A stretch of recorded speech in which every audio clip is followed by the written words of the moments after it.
have Stuart and Rev Donald in the kitchen. I'm sure Chastity would appreciate you doing her kitchen duty. Third Coast Cuisine, and we're making pizza. And I was saying earlier, you can smell this all the way down the hall. It smells so good. Yeah. Well, you know, school just started back, and for the first month or so, Mom and Dad are always in a rush. Right. And that's the first thing they get rid of is home-cooked meals. So what this is a really easy home-cooked meal that you can do. I'm going to do one pizza now. This is a steak and mushroom pizza. And instead of tomato sauce, I'm going to start out with a little bit of homemade gravy.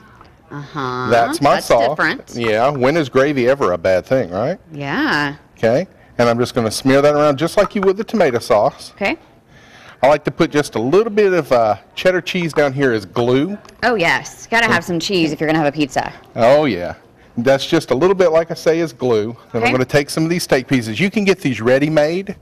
I believe Louis Rich makes them. You'll usually find them in the deli. I actually grilled out some steaks last night and made sure to do an extra one. I was going to say great leftovers. You're always looking for something to do with your leftovers. That's perfect. Yep. And then that's the steak. Now I'm going to come with some mushroom on there. And you see I'm almost done, right? Yeah, I mean, really, really quick. And let me tell you about the crust here. This is what I'm using this time is a flatbread from India called naan, and a lot of the grocery stores are starting to carry it. Naan is N-A-A-N. Okay, to remember that. Okay. But you could use anything. You can use pita bread. You can get a big loaf of Italian bread and just cut it in half. But I like using the naan because that's the perfect amount for one person. Absolutely. And just that quickly, we're ready to go. Now, how long does it need to cook, and what is the temperature? I've got it at 450. You can do it anywhere between 400 and 450. About 5 to 10 minutes, as soon as the cheese gets bubbly and the crust gets toasty on the bottom. Really easy. Okay, so you can get the recipe from our website, Studio10 tab, fox10tv.com. When we come back, we're going to talk a little bit more about your cookbook and also see how this pizza turns out. All right. Sounds good, Michael.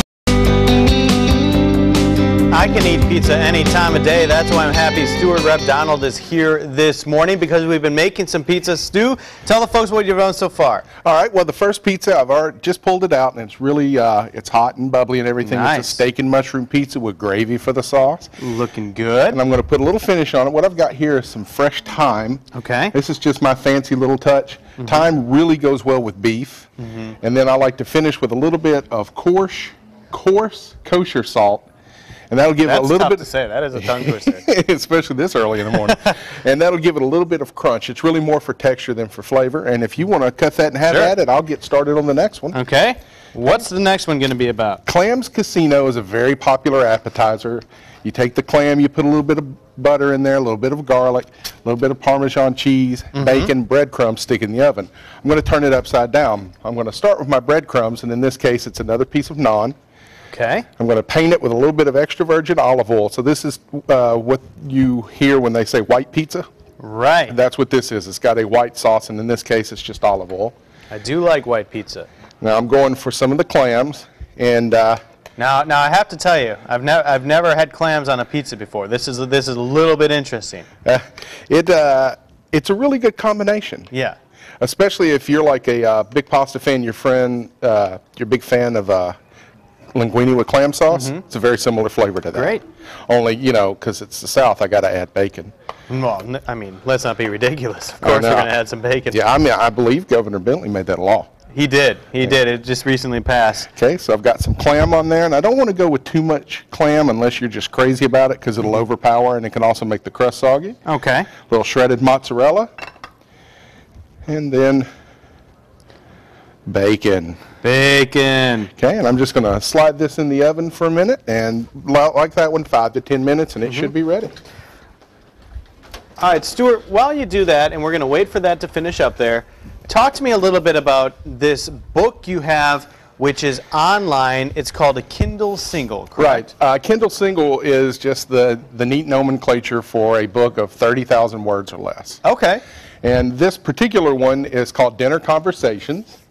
39 interviews with America's favorite culinary movers and shakers. I do a lot of writing for magazines and online sources, and because I'm a chef, what I usually get tabbed to do is interview celebrity chefs, or as I like to call them, chef-lebrities. And I put together a bunch of the interviews I've done. There's some names on here you're going to recognize: Alton Brown, Alex Gornishelli, and Ted Allen from Chopped. Right. 3 Iron Chefs: Bobby Flay, Mark Forgione, and Michael Simon. There's a couple of local chefs in there as well. Mike Wallace from over at Point Clear, and Corky Sullivan from Shamrock Rose and Thistle down on Old Chill Road. And are these kind of off-the-cuff conversations, or do they have to deal with food mainly, or what are we talking about here? Well, it's a lot of them are from a series that I do on my website, wannabetvchef.com, called 7 Questions. Okay. And they're just 7 really quick questions just to give people a little idea of what the personality is behind the camera. Okay. And I put them all together. It's dirt cheap. It's like $2.99. You can go to Amazon.com or to my website and download it if you've got a Kindle. You're set. And most smartphones have a Kindle app for them. Right. Most pads have a Kindle app for them. You can get one on your laptop. It's a really great system because you can get all of these books and keep them in one tiny little area. All right, you guys got to check that out. We're going to check out this new pizza in just a little bit. We're going to send it to Cherish, but not before I take a bite of this bad guy. Joe is enjoying that pizza way too much. Welcome back. It's 8:53. Chef Stuart Reb Donald is in our great kitchen set from Third Coast Cuisine, cooking up some pizza today. Now, earlier you and Joe made a steak and mushroom pizza, and now you have a bacon and clam. Yes, a Clams Casino pizza, and all I'm going to do to finish it off is I'm going with a little fresh herb again. I really like to encourage people to use fresh herbs because they'll punch up the flavor, and they're full of all kinds of vitamins and minerals. You just plant a few of them out by your windowsill, and they're ready to go. This is flat leaf parsley. Okay. You know, and I'm just going to do a rough tear on it. It's going to be very rustic. Nothing fancy here. All right. Then a little bit more of that coarse kosher salt. And if you want to do the pleasures, because I know you're going to cut yourself a really big slice. Well, let's see if I can cut this correctly. I've never been a great pizza cutter. I don't claim to be. But, you know, let's see what I can do. All right. Maybe. And you know, with this technique, you don't have to do all these fancy pizzas. You can do the ones that you grew up liking, sausage and onion, you know, or my favorite, which is double pepperoni extra cheese, or as we call it in the pizza industry, Very nice. the Redneck Special Deluxe. Oh, is that what it's called? I'll have to remember that. Yeah. Okay, now is this recipe in your Third Coast Cuisine cookbook? No, I actually did this just for you, Cherish. Look at this. And I'm pretty good. And look, I cut enough pieces so I can share. Oh, well, that's nice. You know, sharing is caring, and caring is sharing. I'm pretty excited. Okay, so I have a little piece. Okay, so tell everybody a little bit more where we can get your cookbook. Just drop by my website at wannabetvchef.com, or you can just go straight to the Amazon website. You can get that there. You can also get the new Kindle single Dinner Conversations, which is all the celebrity chef interviews. Very nice. This is great, quick, easy, very good. Make sure you check out the recipes on our website, Studio10 tab, fox10tv.com. As always, it's great to have you on the show. Thanks for having me. All right, guys. As we all know, I'm not a good baker from my baking experiences here on Studio 10.